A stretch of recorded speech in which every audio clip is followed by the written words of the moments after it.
नमस्ते दोस्तों, आज हम रिव्यू करने वाले हैं इंडिया वर्सेस ऑस्ट्रेलिया के बीच खेले गए फोर्थ T20I मैच का। ये मैच खेला गया गोल्ड कोस्ट क्वींसलैंड करारा ओवल के मैदान पर, जहां पर जनरली बहुत ज़्यादा मैचेस नहीं खेले गए, काफ़ी नया मैदान। मिचेल मार्श ने भी टॉस जीत कर इसी वजह से कहा कि I would like to assess this pitch better और चेज़ करने का डिसीजन लिया। ऑल्दो वो हमेशा चेज़ करने का ही डिसीजन लेते हैं जब भी वो टॉस जीतते हैं। इंडियन टीम्स बिना किसी बदलाव के उतरी। ये थी इंडिया की स्टार्टिंग प्लेइंग 11। बहुत ही रेयर है जी राम है अगर इंडियन टीम बिना किसी चेंज के उतरती है, तो it was one of those few instances. जबकि दूसरी तरफ ऑस्ट्रेलियन टीम में काफ़ी नए बदलाव थे। ग्लेन मैक्सवेल की वापसी, ट्रेविस हेड वापस जा रहे थे। ग्लेन मैक्सवेल की इस टीम में वापसी थी। आई थिंक जैम्पा को भी मौका मिला, जनरली मैट कुनेमन को ट्राई दे रहे थे वो। तो कई चेंजेस के साथ यहाँ पर उतरी ऑस्ट्रेलियन टीम। इंडिया का एक स्टेडी स्टार्ट था, सधी हुई शुरुआत बोलेंगे। 6 ओवर में 49 रन बिना किसी नुकसान के। गिल अभिषेक से थोड़ा ज़्यादा चार्ट ले रहे थे। अभिषेक को ऑस्ट्रेलियन बॉलर्स की स्ट्रेटेजी थी कि वाइड ऑफ द स्टंप वो उनको बॉल करेंगे, मोर वाइडर लेंथ्स पर ज़्यादा बॉल करेंगे, पेस ऑफ लेंगे, और वो हल्की सी परेशान कर रही थी। ऑल्दो उसका सॉल्यूशन वही है कि अगर यहाँ पर अभिषेक फुट मूवमेंट बढ़ाएंगे, फुटवर्क बेटर करेंगे, तो वो पावर प्ले में एसेंशियली उनके लिए फ्री बीज बन जाएंगी एक स्टेज के बाद। पर आज के मैच में एटलीस्ट जहाँ पर पिच पर बॉल ग्रिप होकर आ रही थी, इतना आसानी से बल्ले पर नहीं आ रही थी, परेशान किया वाइड स्लोअर वंस ने यहाँ पर अभिषेक को। गिल दूसरी तरफ से खेल रहे थे। पावर प्ले तक उनका स्ट्राइक रेट फिर भी ठीक था, मैं कहूँगा अभिषेक के बराबर का ही स्ट्राइक रेट था ऑल्दो। पर पावर प्ले के तुरंत बाद जैम्पा का ओवर आता है। अभिषेक शर्मा पावर प्ले की लास्ट बॉल पे आई थिंक स्टोइनिस को चौका लगाते हैं, जैम्पा को छक्का लगाते हैं, और इसके बाद वो 28 रन पर आउट हो जाते हैं। जिसके बाद भाई 3 नंबर पर आते हैं आपके शिवम दुबे। और मतलब क्या कर रहे हैं गंभीर सर। इस सीरीज से पहले तिलक वर्मा बहुत ही शानदार 73 रन बनाए थे उनने 3 नंबर पे पाकिस्तान के अगेंस्ट एशिया कप फाइनल में। इस सीरीज के पहले मैच में सूर्या आए नंबर 3 पर, आई थिंक फिर सैमसन आए, फिर सैमसन ड्रॉप हुए, फिर सूर्या आए, और आज शिवम दुबे आए। अगर कोई कहता है कि भाई लेफ्टी की वजह से ये किया गया, तो लेफ्टी तो तिलक वर्मा थे ना भाई।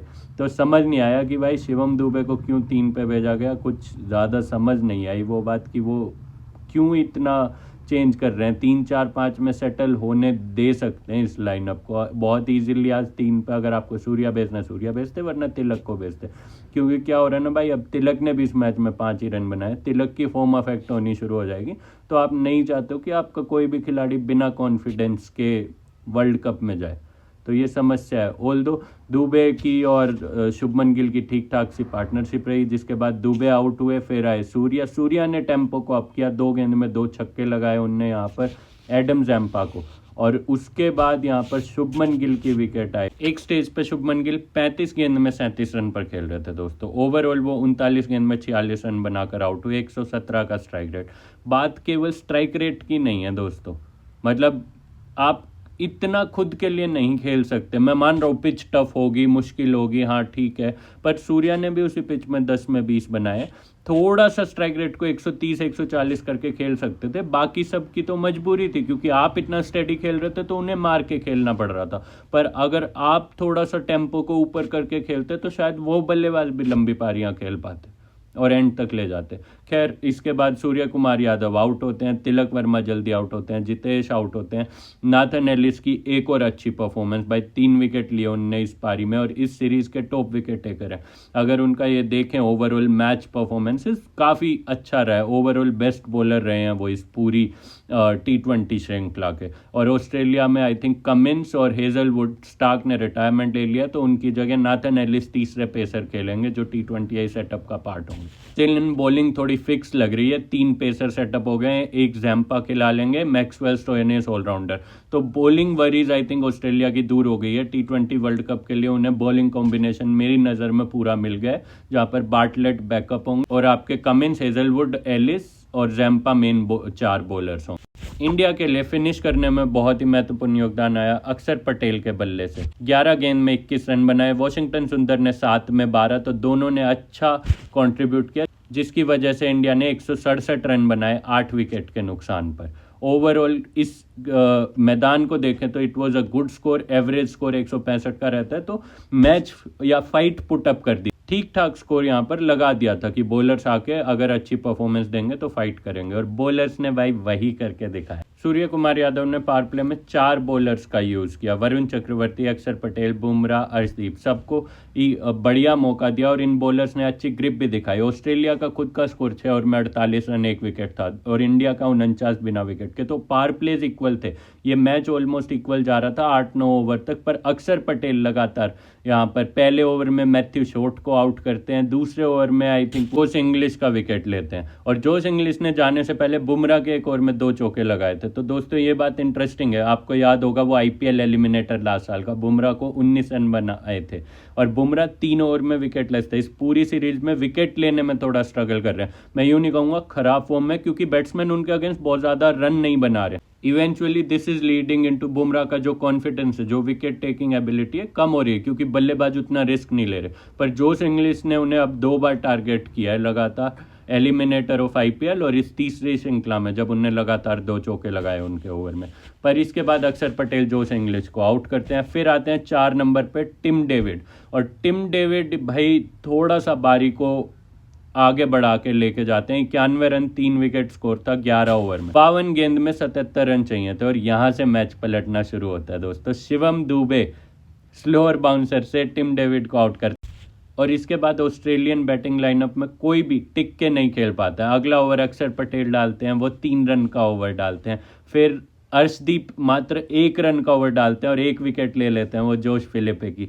इसके बाद वरुण चक्रवर्ती आते हैं, वो 2 रन का ओवर डालते हैं और आखिरी गेंद पे मैक्सवेल को आउट कर देते हैं। तो हर ओवर में रन रुक रहे थे और विकेट आ रही थी।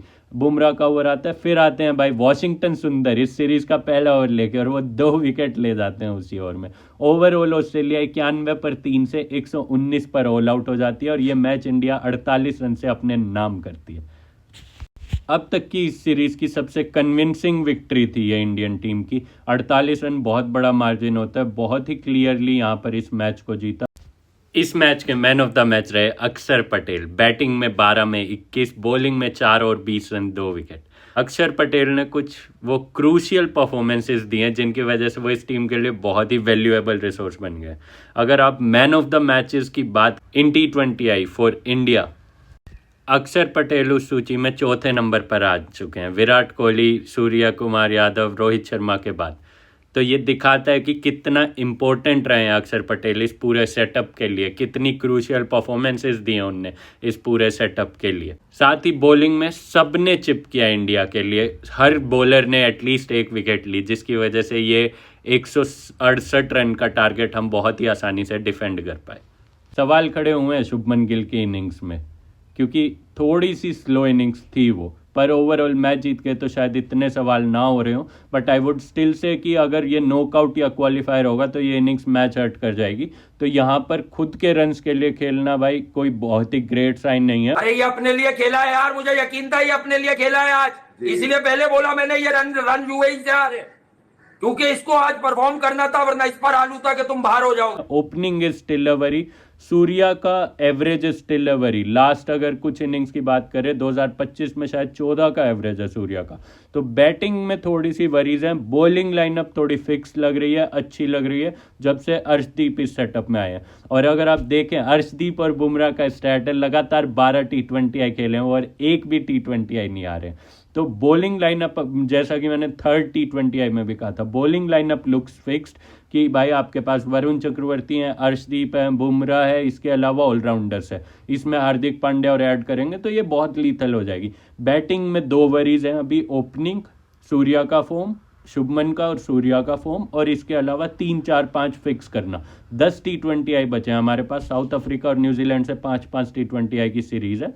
अगर हम उसमें इनको फिक्स कर पाते हैं तो डेफिनेटली एक अच्छा वर्ल्ड कप देख रहे हैं हमें, अच्छा home world cup. Bowling lineup at least fix हो गई है मेरी नज़र में, फाइनली बॉलिंग में हम सिक्योर लग रहे हैं। और ओवरऑल इंडिया इस सीरीज में 2-1 से आगे हो गई है। अब हम इस सीरीज को हार नहीं सकते हैं। अगर 5वां T20 आई हम जीतते हैं तो 3-1 से ये सीरीज अपने नाम करने का मौका है सूर्य कुमार यादव के नाम।